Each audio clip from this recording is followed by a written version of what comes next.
नमस्कार, माझ्या किचन या चॅनलवरती आपल्या सगळ्यांचं खूप खूप स्वागत।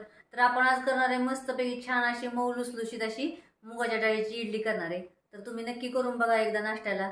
चला तर मग आपण सुरुवात करूया। इथे आपण 1 वाटी तांदूळ भिजत घातलं होतं आणि अर्धी वाटी आपण मुगाची डाळ भिजत घातली होती। 5-6 तास भिजत घातली होती किंवा तुम्ही रात्रभर जरी भिजत घातली तरी चालेल। तर आता आपण याच्यातलं पाणी काढून वेगवेगळं मिक्सरमधनं थोडंसं नॉर्मल पाणी टाकून बारीक वाटून घेऊया। तर आपल्यानंतर डाळ आणि तांदूळ वाटून झालेले आहे, तुम्ही बघू शकता छान पैकी झाले वाटून।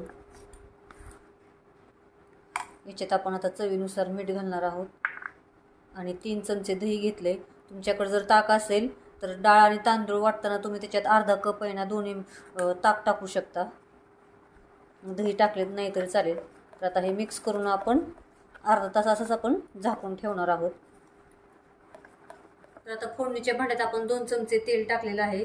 त्याच्यात आपण चिमूटभर हिंग, अर्धा चमचा मोहरी, अर्धा चमचा जिरे आणि थोडासा कढीपत्ता। तर आता आपण हे मिश्रण सगळं टाकूया।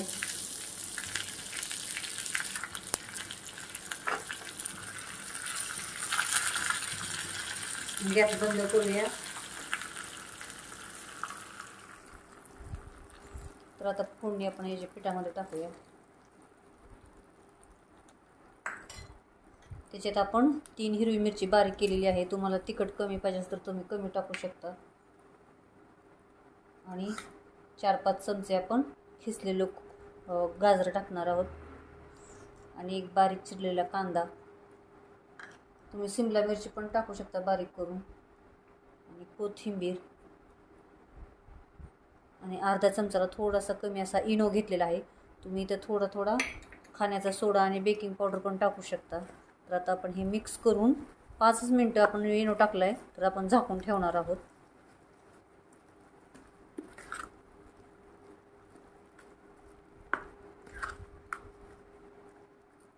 तर आता आपण इनो टाकून 5 मिनिटं झालेलं आहे, सगळं मिक्स करून घेतलेलं आहे। तर आता आपण इडलीच्या पात्राला आपण तेल लावलेलं आहे। तर आता आपण सगळ्या ह्याच्यात इडल्या घालूया।